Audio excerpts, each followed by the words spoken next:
Hello and welcome back to another video on the rest of the on to another edition of Smackdown Out of 10. It's a big show today because, of course, it's the last Smackdown of 2022, and we've got John Cena making his first in-ring appearance of the year. We also had many surprising twists along the show, so let's get straight into it. And Bray Wyatt kicked off the final Smackdown of the year and apologised for attacking the cameraman last week. He talked about how he regretted his actions when LA Knight made his way down to the ring. LA Knight called him a loser and challenged into a match at the Royal Rumble. Bray finally accepted a one-on-one match, and we got a sudden transmission from Uncle Howdy as he made his way out. Howdy hit Bray with Sister Abigail while LA Knight was too freaked out. The latter then fled the ring before Uncle Howdy made his way up the ramp and out of the arena. And yeah, Uncle Howdy, I did not see that coming on this particular episode of SmackDown, but yeah, definitely we are now heading into interesting though, Uncle Howdy and Bray Wyatt, and I can't wait to see where it goes. The LA Knight match and Pitch Black match, that sounds really interesting as well, but Uncle Howdy and Bray Wyatt, this is starting to get very interesting now. Exactly the sort of development the storyline needed really. But then it was time for Solo Sikoa versus Sheamus. Sheamus hit the beats of the battering early in the match before getting the Irish Curse backbreaker. Solo was caught in a cloverleaf before the Usos distracted the ref and helped Sikoa out. A brawl broke out between the Brutes and the Usos before Sheamus took them down with a dive to the outside. Solo came in with a Uranagi on the apron off the distraction, hitting the Samoan spike for the win. And Jake, the Bloodline attacked Sheamus after the match and put a steel chair around his head in the corner for Drew McIntyre came out and faced them. Drew hit one of them with a Claymore before the trio retreated to the ring. And yeah, that's us off big tag team title match next week. But yeah, get a 7 out of 10 from me. Big win for Sikoa, but Sheamus, I don't think he looked too bad in the process as well. And Big Ball as well step up next week. So yeah, this is what it's needed to in a pretty nice way. So yeah, good stuff this one, 7 out of 10.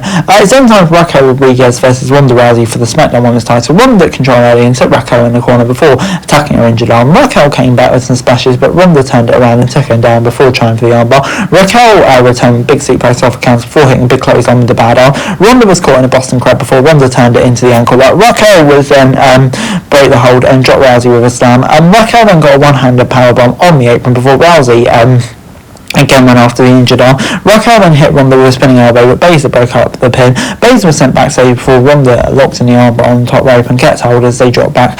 Raquel then trapped out right away and Rousey picked out the win. But that wasn't it. After the match, Charlotte returned and challenged Rousey to a title match right now. Rousey accepted and we headed for the match.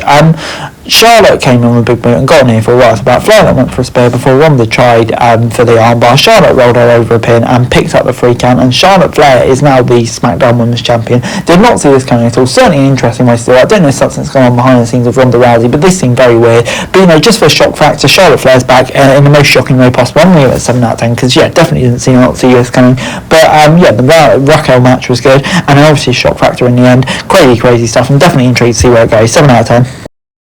Imperium was out next, and Kaiser was talking about how no one in the roster could beat Gunther, and Braun Strowman then came out and challenged Gunther to a title match before attacking the trio. Strowman took out Vinci and Kaiser, but Gunther got a steel chair and the trio beat him down before him into the steel steps. Ricochet came out with a steel chair and chased off Imperium, who immediately fled backstage. And yeah, just an interesting way of carrying on the feud.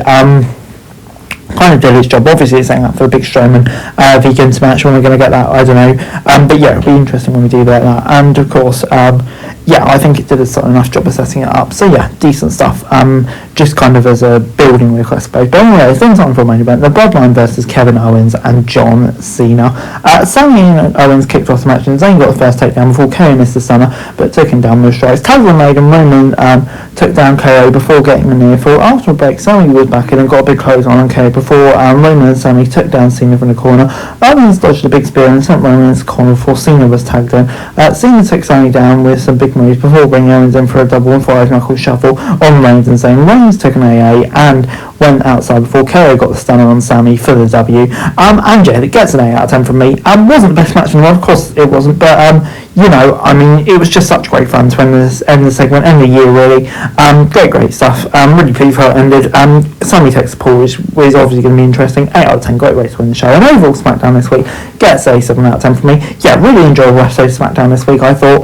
I mean, like, some absolute crazy stuff in there. Uncle Howdy, Charlotte, Cena coming back, which was obviously great. And yeah, lots of stuff going on. One of the most drastic SmackDowns, probably saved till the last of the year.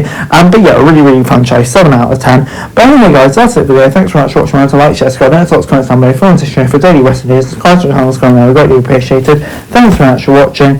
Peace out.